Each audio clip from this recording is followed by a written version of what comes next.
Hi, this is Chris Davis of SlashGear and Android Community, and today we're looking at how the HTC Sensation, brand new on the market, matches up with the Samsung Galaxy S2. Now the Galaxy S2 is one of our favourite Android handsets at the moment.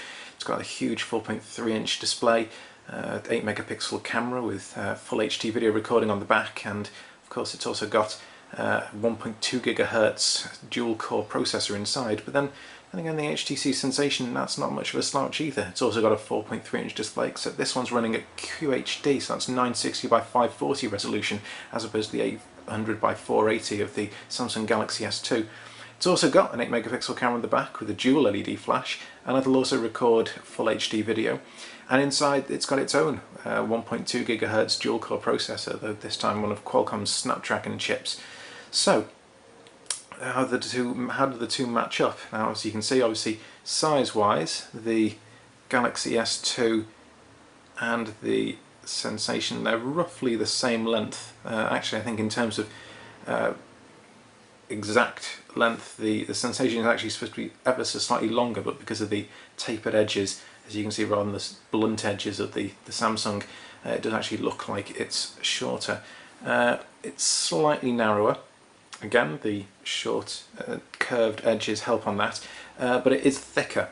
The Galaxy S2 is one of the thinnest handsets around at the moment, 8.49 millimeters, and the Sensation is about 11 millimeters thick. So, you know, you are looking at a slightly bigger handset, though arguably one which is feels a bit better in the hand. It's got this kind of combination metal and soft touch plastic shell, whereas the Galaxy S2 is plastic.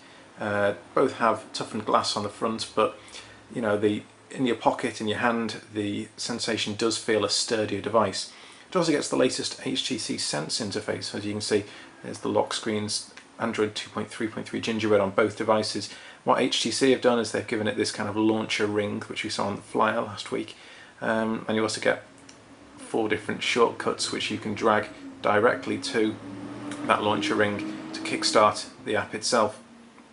Now, Samsung's version is TouchWiz, and that has a slightly less exciting lock screen. And the iconography, some people think that it can look a little bit too much like the iPhone, a little bit trying too much like iOS, and it's a little bit gimmicky, though the bright colours do show off pretty well the Super AMOLED Plus display. Now, what you get with the Sensation, of course, is an LCD display, but at a higher resolution. And we have to say that actually, despite the difference, while we do prefer the kind of the inkier blacks of the Galaxy S2, and as you can see, that, you know, the viewing angles are better on the Samsung device,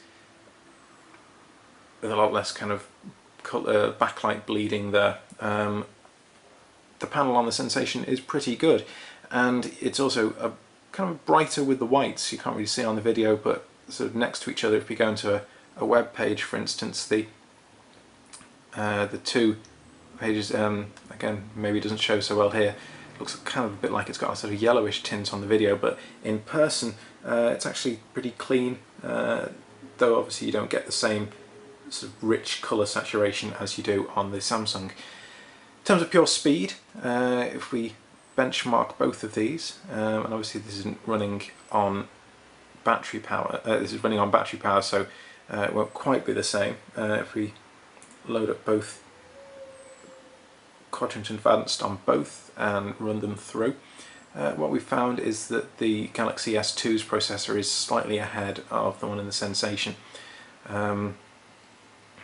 It comes in kind of roughly 3,000 or so on the Samsung 3,500 overall, whereas about 2,500 or so on the Sensation. Now, both have got 1 GB of RAM. The Samsung has got 16 GB of onboard storage, whereas the HTC does have less onboard storage, got about a gigabyte for your apps, and it also comes with an 8 GB micro SD card, and that slots in. This whole front section here slides out of the back panel to give you access to the battery and the micro SD card slot, whereas on the Samsung you pull off on this rather thin plasticky back panel there. So as you can see, the results are in. Might not quite be able to focus on that. The results are up on the SlashGear site anyway. 3844 it's coming in on the Samsung there, 2270 on the Sensation, and in terms of the CPU scores, 5254 on the Sensation and 8780 on the Galaxy S2. So that's quite a difference, despite the fact they're both 1.2 GHz dual core chips. There will be sort of seeing how performance of the Sensation matches up to that sort of in daily use. Feeling that actually those numbers might not quite match up entirely with the end use performance of the phone. So we'll be putting both handsets head to head, seeing how they match. In terms of portability, the Sensation maybe has it slightly, unless you're a fan of particularly skinny jeans. Display for outdoor visibility is better on the Galaxy S2. In terms of things like web pages, it is better on the Sensation just because of all those extra pixels. Both have similar connectivity. Two excellent flagship phones. The full review of the Galaxy S2 is up on SlashGear right now. The full review of the HTC Sensation will be up very soon. Thanks for watching.